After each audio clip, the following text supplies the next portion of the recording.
आगरा। आगरा का नाम सुनते ही सबसे पहले ताजमहल याद आता है और यही वजह है कि आगरा को ताजमहल का शहर भी कहा जाता है। आगरा भारत के उत्तर प्रदेश में यमुना नदी के तट पर बसा एक ब्यूटीफुल सा शहर है। आगरा भारत में विश्व के 7 अजूबों में से एक ताजमहल की मेजबानी करता है। लेकिन आगरा में केवल यही एक जगह नहीं है देखने लायक, बल्कि कई ऐसी प्रसिद्ध जगह हैं जहाँ पर दूर दूर से टूरिस्ट आना पसंद करते हैं। और अगर आप भी एक हिस्ट्री लवर हैं तो आपके लिए ये जगह एकदम बेस्ट रहेगी। और दोस्तों, इस वीडियो में हम आपको आगरा ट्रिप से जुड़ी ये सभी जानकारी डिटेल्स में देने की कोशिश करेंगे। जैसे आप आगरा कैसे जाएं, आगरा में कहाँ ठहरे और कितने बजट में ठहरे, आगरा में खाने पीने की क्या व्यवस्था रहेगी, आगरा में आप कहाँ पर घूमने के लिए जा सकते हैं और कैसे घूमने के लिए जा सकते हैं, कितने दिन का ट्रिप प्लान करें एंड आगरा ट्रिप को आप डे बाय डे कैसे प्लान करें एंड आगरा में आप डे बाय डे कैसे घूमें। साथ ही साथ दोस्तों, हम आपको ये भी बताएंगे कि आगरा घूमने आने का बेस्ट टाइम कौन सा रहेगा एंड मोस्ट इंपोर्टेंट क्वेश्चन कि आगरा ट्रिप को कंप्लीट करने में आपका कितना खर्चा आएगा। दोस्तों, ये सारी जानकारी हम आपको स्टेप बाय स्टेप बताएंगे, इसलिए वीडियो को बिना स्किप किए एंड तक देखिएगा। चलिए दोस्तों, देर न करते हुए शुरू करते हैं।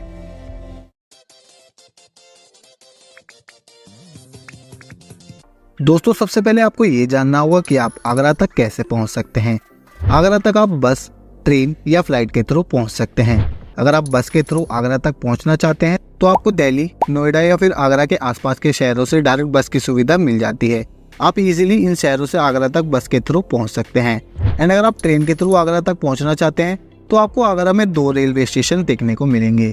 एक आगरा कैंट रेलवे स्टेशन जो कि ताजमहल से ओनली 6 किलोमीटर की दूरी पर है, और दूसरा आगरा फोर्ट रेलवे स्टेशन जो कि रेड फोर्ट के एकदम सामने ही स्थित है और इसकी ताजमहल से दूरी लगभग 3 किलोमीटर की है। और आपको इन दोनों रेलवे स्टेशन के लिए भारत के कई बड़े शहरों से डायरेक्ट ट्रेन की सुविधा मिल जाती है। आप इजीली यहाँ तक ट्रेन के थ्रू पहुँच सकते हैं। एंड अगर आप फ्लाइट के थ्रू आगरा तक पहुँचना चाहते हैं तो दोस्तों, आगरा में ही आगरा एयरपोर्ट है और आपको आगरा एयरपोर्ट तक के लिए भारत के कई बड़े शहरों से डायरेक्ट फ्लाइट की कनेक्टिविटी देखने को मिल जाती है, जिसकी ताजमहल से दूरी केवल 8 किलोमीटर की है।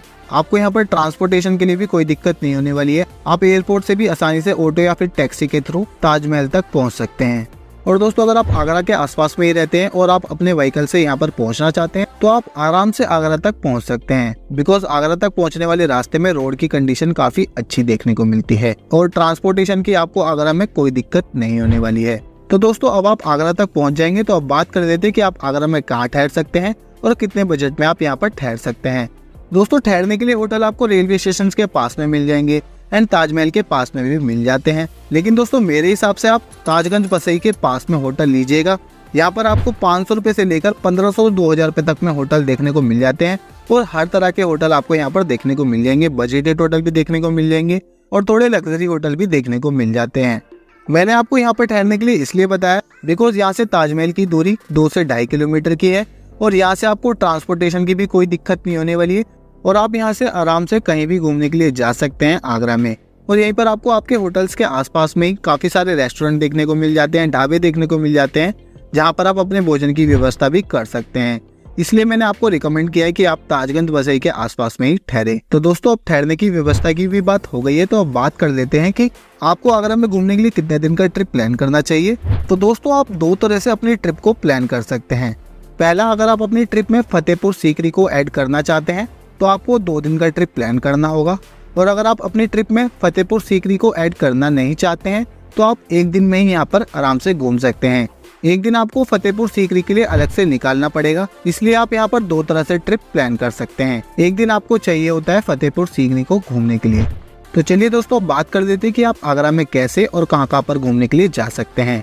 अगर आप अपनी ट्रिप में फतेहपुर सीकरी को शामिल करना चाहते हैं तो बेहतर ये होगा कि आप पहले दिन फतेहपुर सीकरी घूमने के लिए निकल जाइए। अब फतेहपुर सीकरी तक जाने के लिए आपको आपके होटल के पास से टैक्सी एंड ऑटो मिल जाएंगे जो कि आपको फतेहपुर सीकरी पर घुमाकर वापस आपके होटल पर ड्रॉप कर देते हैं। टैक्सी आप 1500 रुपए से 1800 रुपए तक में बुक कर सकते हैं एंड अगर आप ऑटो बुक करके जाना चाहते हैं तो आपको 500 रुपए से 700 रुपए तक में ऑटो बुक हो जाते हैं, लेकिन आपको थोड़ी बार्गेनिंग करनी पड़ती है। तो इस चीज का आप ध्यान रखिएगा, पैसे थोड़े ज्यादा मांगते हैं तो आप उसके हिसाब से भी बार्गेनिंग करके जा सकते हैं। अब आपको ये टैक्सी एंड ऑटो वाले फतेहपुर सीकरी से 2 किलोमीटर की दूरी पर पार्किंग स्टैंड पर ड्रॉप कर देंगे और आपको आगे 2 किलोमीटर की यात्रा या तो पैदल चलकर करनी होती है या फिर आप बस के थ्रू भी जा सकते हैं। अंदर फोर्ट तक जाने के लिए आपको बसेस की सुविधा भी मिल जाती है जो कि हर 10 मिनट के अंतराल पर चलती है। और ये आने और जाने के लिए चलती है। इस बस की टिकट 30 रुपए पर पर्सन की रहती है। याद रखिएगा दोस्तों, आपको इसी टिकट से बस से वापसी करनी होती है, तो इसलिए आप अपनी टिकट को अपने साथ संभाल कर रखिएगा। दोस्तों अब आप फतेहपुर फोर्ट पर पहुंच जाएंगे तो आपको वहां पर सबसे पहले टिकट लेनी होगी, जिसकी टिकट 50 रुपए पर पर्सन की रहती है। एंड इसकी टाइमिंग सनराइज से लेकर सनसेट होने तक की रहती है। अंधेरा होने के बाद फोर्ट बंद हो जाता है। फतेहपुर सीकरी लाल बलुआ पत्थर से बना हुआ है। इसकी स्थापना 16वीं शताब्दी मुगल सम्राट अकबर द्वारा की गई थी और ये यूनेस्को वर्ल्ड हेरिटेज की लिस्ट में भी शामिल है। और ये जगह जोधाबाई के महल, जामा मस्जिद, बुलंद दरवाजा एंड सलीम चिश्ती के मकबरे का घर माना जाता है। उसके बाद आप अनूप तालाब और पंचमहल को भी देख सकते हैं।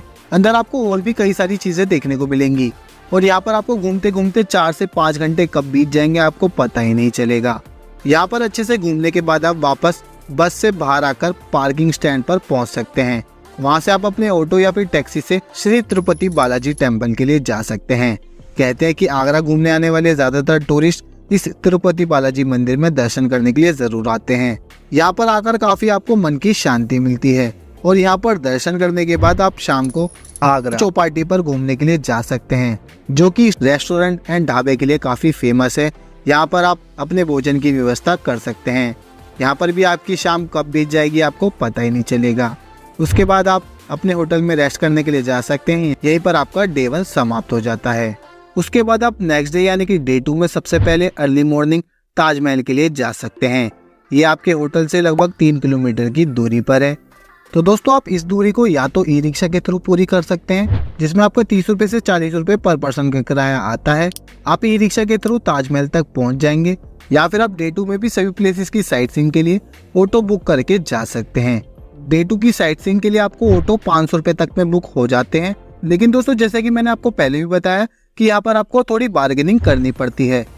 ताजमहल के पास में ही पार्किंग तक ये ऑटो वाले या फिर ई रिक्शे वाले आपको ड्रॉप कर देते हैं। ये पार्किंग ताजमहल से लगभग 1 किलोमीटर की दूरी पर है। अब आप आगे या तो पैदल ताजमहल तक जा सकते हैं या फिर इन बैटरी कार के थ्रू पहुंच सकते हैं। इन बैटरी कार के थ्रू जाने की टिकट 20 रुपए पर पर्सन की रहती है। रास्ता काफी अच्छा बना हुआ है तो आप पैदल भी जा सकते हैं। ज्यादातर लोग पैदल भी जाते हैं। तो अब आप ताजमहल के पास में पहुंच जाएंगे तो आपको एक काउंटर देखने को मिलेगा, जहाँ पर टिकट काउंटर बना हुआ है। ताजमहल के अंदर जाने के लिए आपको 50 रुपए पर पर्सन की टिकट लेनी होती है। और अगर आप ताजमहल के ऊपर मकबरे तक जाना चाहते हैं तो आपको 200 रुपए पर पर्सन की टिकट लेनी होती है अलग से। तो आपकी 250 रुपए तक की टिकट हो जाती है। आप इस टिकट को काउंटर से ले सकते हैं या फिर आप ऑनलाइन बारकोड के थ्रू भी ले सकते हैं। और इसकी टाइमिंग सनराइज से लेकर सनसेट तक रहती है। यहाँ पर ज्यादातर हिस्टोरिकल प्लेसेस की टाइमिंग सनराइज से लेकर सनसेट तक ही रहती है और अंधेरा होने के बाद इसे बंद कर दिया जाता है। दोस्तों अगर आपके पास बैग या फिर खाने पीने का सामान है तो आपको यहाँ पर क्लॉक रूम में जमा कराना होता है। किसी भी तरह का इलेक्ट्रॉनिक सामान आप अंदर ले जा सकते हैं, लेकिन बैग और खाने पीने के सामान को आप अंदर नहीं ले जा सकते हैं। ताजमहल आगरा का ही फेमस टूरिस्ट अट्रैक्शन नहीं है, बल्कि ये पूरी दुनिया में काफी फेमस टूरिस्ट प्लेस है। इसलिए यहाँ पर दुनिया भर से टूरिस्ट आना पसंद करते हैं। इसको मुगल सम्राट शाहजहां ने अपनी पत्नी मुमताज के लिए बनवाया था। ताजमहल सन 1653 में बनकर तैयार हुआ था और इसकी ये बात भी काफी फेमस है कि इसको बनवाने के बाद शाहजहां ने सभी मजदूरों के हाथ काट दिए थे। ताजमहल को बनने में लगभग 17 साल का समय लगा था। गेट के पास से ही दिखता है खूबसूरत ताजमहल काफी अच्छा लगता है।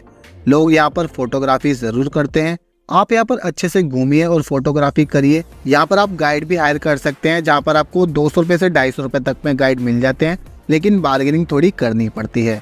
दोस्तों ताजमहल को अच्छे से एक्सप्लोर करने के बाद आप अपने नेक्स्ट प्लेस रेड फोर्ट के लिए जा सकते हैं, जो कि ताजमहल से लगभग 2.5 किलोमीटर की दूरी पर स्थित है।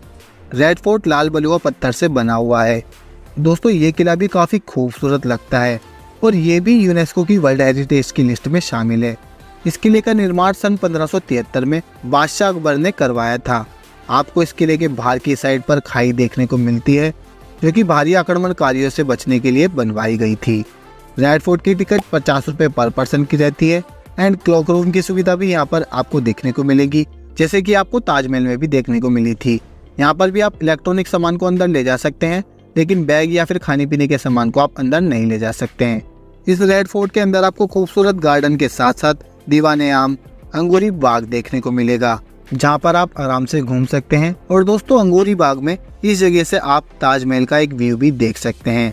यहाँ से आपको ताजमहल का एक अमेजिंग व्यू देखने को मिलता है, जिसे आप अपने कैमरे में भी कैप्चर कर सकते हैं और आंखों से भी देख सकते हैं। काफी ब्यूटीफुल लगता है। यहाँ पर ज्यादातर लोग आकर ताजमहल के व्यू को भी देखते हैं।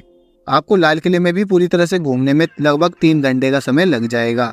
अब आप वहाँ पर अच्छे से घूमिए और उसके बाद आप मेहताब बाग के लिए जा सकते हैं, जिसमें 25 रुपये पर पर्सन की टिकट रहती है। मेहताब बाग एक खूबसूरत देखने लायक जगह है, जहाँ पर एक ब्यूटीफुल गार्डन है जो कि मूनलाइट गार्डन के नाम से प्रसिद्ध है। आप यहाँ पर घूमने के लिए जा सकते हैं। एंड अगर आप फोटोग्राफी करने के शौकीन हैं तो आप इसी के पास में स्थित ताज व्यू पॉइंट पर जा सकते हैं, जहाँ से व्यू कुछ ऐसा आता है। अगर आप पूर्णिमा से 5 दिन पहले यहाँ पर आएंगे तो आपको यहाँ पर 50 रुपये पर पर्सन की टिकट लेनी होगी। ज़्यादातर फोटोग्राफर यहीं पर आकर ताजमहल की फ़ोटोज़ को कैप्चर करते हैं। और दोस्तों उसके बाद अगर आपके पास और भी समय है आगरा में घूमने के लिए तो आप इतमद उद दौला के लिए जा सकते हैं, अकबर टॉम के लिए जा सकते हैं या फिर सिकंदरा के लिए जा सकते हैं। तो यहीं पर आपकी ट्रिप कंप्लीट हो जाएगी। और दोस्तों अगर बात करें कि आगरा में खाने पीने की क्या व्यवस्था रहेगी, तो आगरा में आपको पूरी तरह से कहीं पर भी कोई दिक्कत नहीं आने वाली है खाने पीने के लिए। बिकॉज आपको हर जगह पर रेस्टोरेंट, ढाबे देखने को मिल जाते हैं।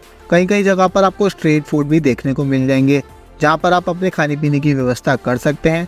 एंड अगर बात करें कि यहाँ पर एक नॉर्मल थाली की कॉस्ट कितने की आएगी, तो आपको यहाँ पर एक नॉर्मल वेज थाली की कॉस्ट 80 रुपये से लेकर 120 रुपये तक की आएगी।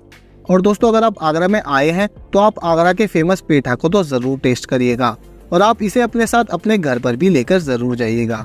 तो दोस्तों अब खाने पीने की व्यवस्था की भी बात हो गई है, तो अब बात कर देते हैं कि आगरा घूमने आने का बेस्ट टाइम कौन सा रहेगा।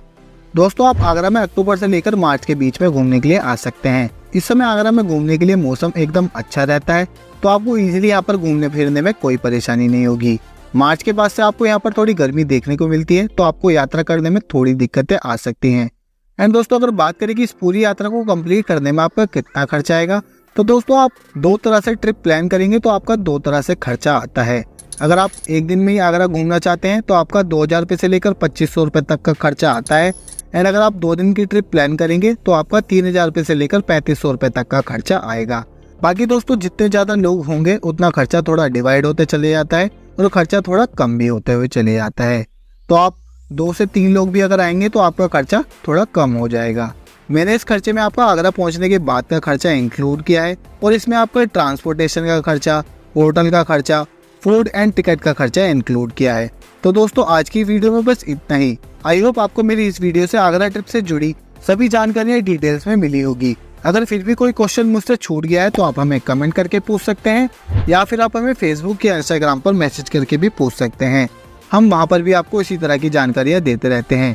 आई होप आपको मेरी ये वीडियो पसंद आई हो। अगर आपको मेरी ये वीडियो पसंद आई है तो वीडियो को लाइक करें और अपने दोस्तों और परिवार के साथ वीडियो को ज़्यादा से ज़्यादा शेयर करें। एंड ऐसी ही और वीडियोस को देखने के लिए चैनल को सब्सक्राइब करें और बेल आइकन को प्रेस करना ना भूलें, ताकि आने वाली इसी तरह की और भी वीडियोस को आप सबसे पहले देख सकें। मिलते हैं अगली एक और इन्फॉर्मेटिव वीडियो में, तब तक के लिए थैंक यू सो मच। जय हिंद।